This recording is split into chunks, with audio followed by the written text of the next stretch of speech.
దేవుని నామమునకు మహిమ కలుగును గాక. ఈ వాక్యం వినుచున్న బిడ్డలందరినీ దేవుడు ఉచితంగా దీవించి ఆశీర్వదించును గాక. ఈ ఛానల్ని మీరు సబ్స్క్రైబ్ చేసుకోకపోతే ప్లీజ్ దయచేసి సబ్స్క్రైబ్ చేసుకోనండి. యెహెజ్కేలు గ్రంథము 30వ వచనం నుండి చదువుకుందామండి.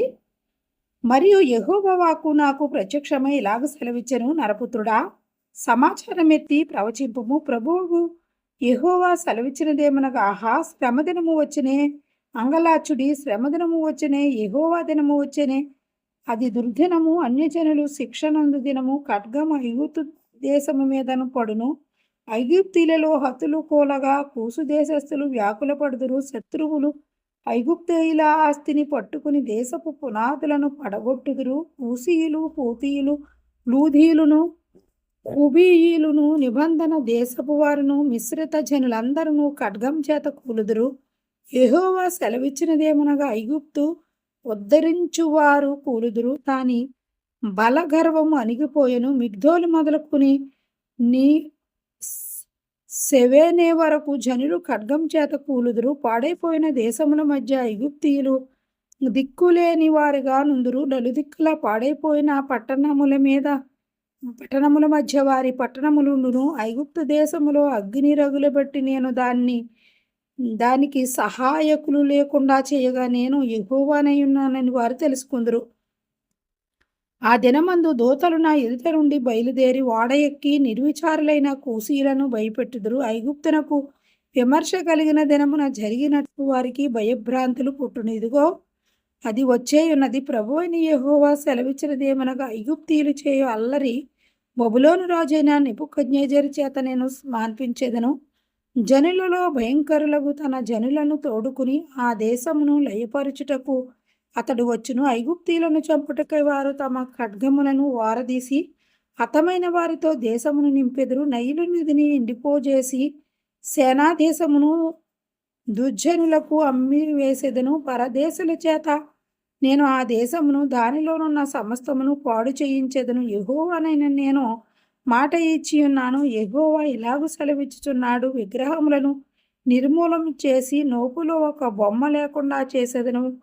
ఇక ఐగుప్తు దేశములో అధిపతిగా ఉండుటకెవడనూ లేకపోయెను. ఐగుప్తు దేశములో భయము పుట్టించెదను. పత్రోషును పాడు చేసేదను. సోయానులో అగ్ని ఉంచెదను. నోలో తీర్పులు చేసేదను. ఐగుప్తునకు కోటగానున్న సీను మీద నా క్రోధము కుమ్మరించెదను. నోలోని జనసమూహమును నిర్మూలన చేసేదను. ఐగుప్తు దేశములో నేను అగ్ని ఉంచగా సీనునకు మెండుగా నెచ్చినట్లును నోపురము పడగొట్టబడును. పగటి వేళ శత్రువులు వచ్చి నోపు మీద పడుదురు.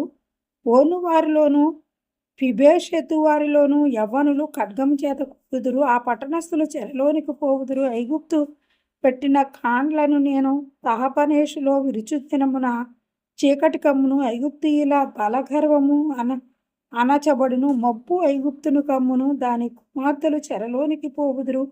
నేను ఐగుప్తీయులకు శిక్ష విధింపగా నేను యెహోవానని వారు తెలుసుకుందురు. 11వ సంవత్సరమున మొదటి నెల 7వ దినమున యెహోవా వాక్కు నాకు ప్రత్యక్షమై ఇలాగు సెలవిచ్చెను, నరపుత్రుడా, నేను ఐగుప్తు రాజైన ఫరో బాహువును పిలిచితిని. అది బాగవుటకు ఎవరును దానిని కట్టరు. అది కుదర్చబడి ఖడ్గము పట్టుకొనులాగున ఎవరును దానికి బద్ద కట్టరు. కావున ప్రభువైన యెహోవా సెలవిచ్చినదేమనగా, నేను ఐగుప్తు రాజైన ఫరోకు విరోధినై ఉన్నాను. బాగుగా ఉన్న దానిని, విరిగిపోయిన దానిని, అతని 2 చేతులను విరచి అతని చేతిలో నుండి ఖడ్గము జారపడజేసేదను.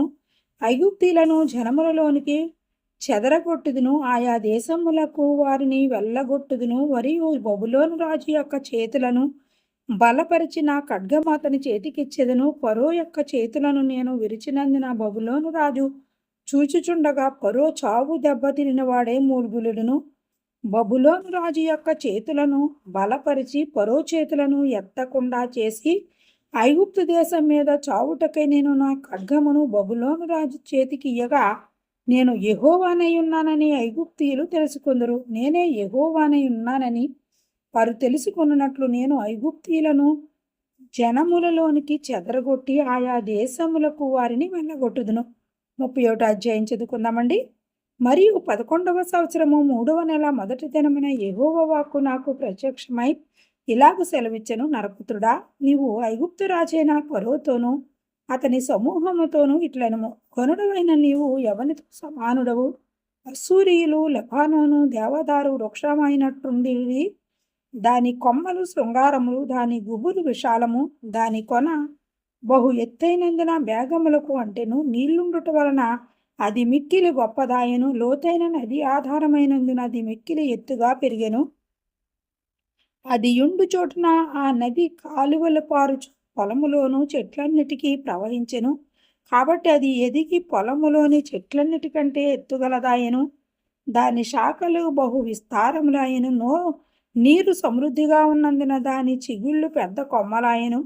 ఆకాశ పక్షులన్నీ దాని శాఖలలో గూళ్ళు కట్టుకునెను. భూజంతువులన్నీ దాని కొమ్మల క్రింద పిల్లలు పెట్టెను. దాని నీడను సకలమైన గొప్ప జనములుని నివసించెను. ఇలాగున అది పొడుగైన కొమ్మలు కలిగి దాని వేరు విస్తార జలమున్న చోట పారుట వలన అది మిక్కిలి గొప్పదై కంటికి అందమైన దాయను.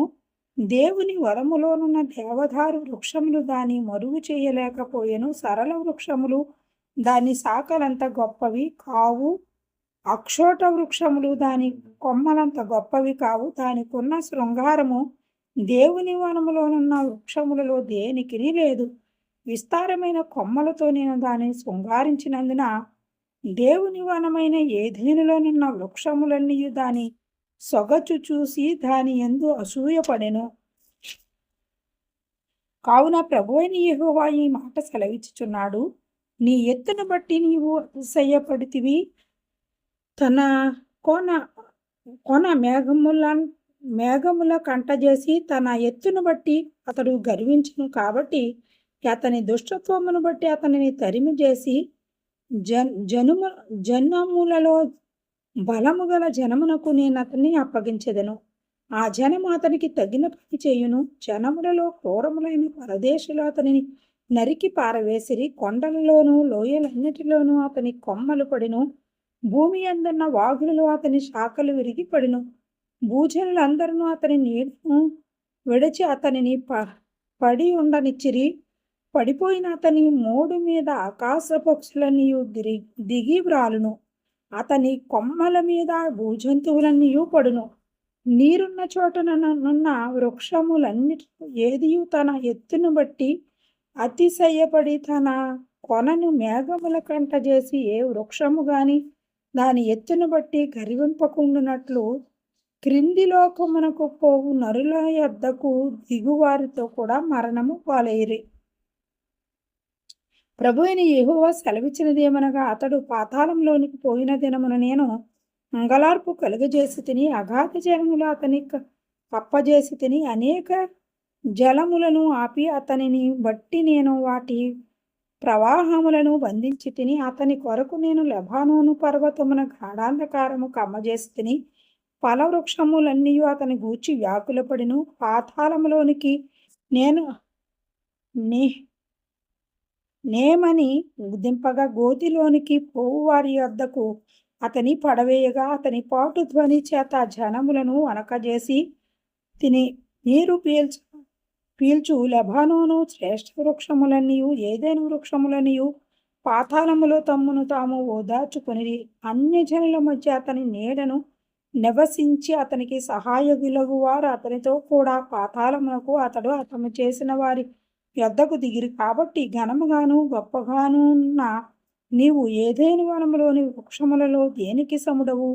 నీవు పాతాళములోనికి త్రోయబడి కొనులై అక్కడికి దిగిపోయిన రాజుల యొద్ద ఉందువు. ఖడ్గం చేత అతులైన వారి యొద్దను సున్నతి నొందని వారి యొద్ద నీవు పడి ఉన్నావు. ఫరోకును అతని సమూహమునకును ఇలాగు సంభవించును. ఇదే ప్రభువగు యెహోవా వాక్కు. దేవుడి వాక్యముని దీవించునుగాక. ఆమేన్.